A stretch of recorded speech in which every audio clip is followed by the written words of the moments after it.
جانتے ہیں صبر وقت گزرنے سے نہیں آتا، صبر رونے سے نہیں آتا۔ جتنا مرضی خوش رہنے کی کوشش کر لو اور خود کو تسلی دو کہ سب ٹھیک ہے، وہ تکلیف اس وقت کے لیے تو کم ہو جائے گی مگر دل کے اندر ہی خاموش ہو جائے گی۔ صبر تب آتا ہے جب دل سے کیا جاتا ہے، مجبوری سمجھ کر نہیں، فرض سمجھ کر۔ کہ صبر تب آتا ہے جب تم خود کو یہ سمجھا لیتے ہو کہ اس میں اللہ کی رضا ہے۔ تم صبر اللہ کے لیے کرو اور اللہ تمہارے صبر سے تمہارے ہی غم دور کر دے گا۔ حضرت یوسف ہمیں بتاتی ہے کہ صبر کرنے والے لوگ خوبصورت اختتام پائیں گے۔ ہم یہ تو مانتے ہیں کہ سب اللہ کی مرضی سے ہوتا ہے مگر یہ نہیں مانتے کہ اللہ جو کرتا ہے بہتر کرتا ہے۔ یوسف علیہ السلام کو جب کنویں میں بے یار و مددگار چھوڑ دیا گیا تو انہیں کیا پتا تھا کہ اب ان کا کیا ہوگا۔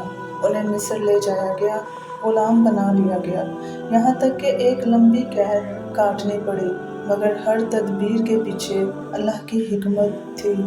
اگر کنویں میں نہ گرتے تو وہاں سے گزرنے والے قافلے کے ساتھ مصر نہ پہنچتے، وہاں غلام کی طرح نہ بکتے تو محل تک کیسے پہنچتے اور بالآخر بادشاہ کیسے بنتے۔ اگر وہ رب ایسے آزماتا ہے جو آپ نے سوچا نہیں ہوتا تو صلہ بھی ایسا ہی دیتا ہے جو گمان تک میں نہیں آیا ہوتا۔ بس ساری بات یقین، ایمان اور صبر کی ہے۔ اللہ پاک قرآن پاک میں ارشاد فرماتے ہیں، ان قریب ہم تمہیں اتنا دیں گے کہ تم خوش ہو جاؤ گے۔ تمہارے ہر سوال کا، تمہارے ہر مسئلے کا، ہر درد کا، ہر دعا کا جواب بس اللہ ہے۔ اللہ سے تعلق میں ہی تمہاری مشکلات کا حل پوشیدہ ہے، کیونکہ راز صرف رب سے جڑنے کے بعد ہی سامنے آتے ہیں۔ کچھ مصلحتیں اللہ اپنے بندے کو صحیح وقت پر سمجھاتا ہے، کچھ زخموں کو ایک عرصہ تازہ رکھا جاتا ہے تاکہ تمہارا دل رب سے جڑا رہے۔ انسان سوچتا ہے کہ کاش ایسا کر لیتا تو ایسا ہوتا، مزید کوشش کر لیتا تو جیت جاتا، مگر نہیں، حتمی فیصلہ بس مالک کا ہوتا ہے۔ جو اللہ چاہتا ہے ہوتا بس وہی ہے۔ تم چاہے ساری دنیا کی طاقت استعمال کر لو مگر جب اگر وہ نہ چاہے تو تمہاری کوششوں سے کچھ نہیں ہوگا، اور اگر وہ چاہے تو تمہارا مخالف بھی تمہیں تمہاری منزل تک پہنچا دے گا۔ جو کبھی مانگے ہی نہیں تھی، اس دعا کا قبول ہو جانا، بکھری ہوئی چاہتوں کا لمحوں میں سمٹ جانا، اور سب سے بڑھ کر تمام دکھوں کا ہمیں اللہ تک لے جانا معجزہ ہوتا ہے۔ معجزے ہوتے ہیں، ہاں اسی دنیا میں ہوتے ہیں، مگر یقین رکھنے والوں کے لیے۔ ایک دن آئے گا ہر فکر و غم سے تمہارا دل آزاد کر دیا جائے گا۔ ایک دن آئے گا جو تم سے دور ہو گیا اس کو بہترین بنا کے واپس لوٹا دیا جائے گا۔ ایک دن آئے گا تم جان ہی نہیں پاؤ گے اور وہ ہر بند دروازہ کھول دے گا۔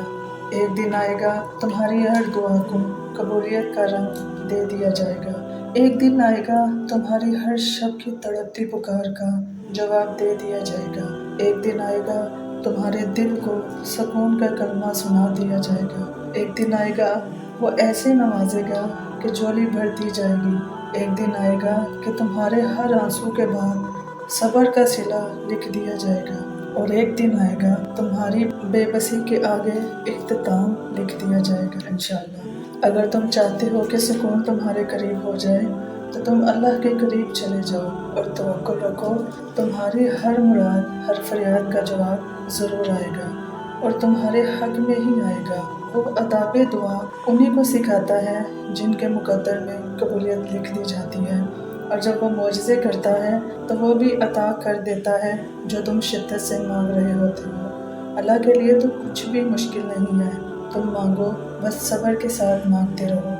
تمہاری ہر روتی ہوئی آنکھیں اب بہت جلد اس کے کن فیکون کا نظارہ دیکھیں گی انشاءاللہ، آمین۔ سو ویورز، میری آج کی ویڈیو آپ کو کیسی لگی ہے کمنٹ سیکشن میں اپنی رائے کا اظہار ضرور دیجیے گا۔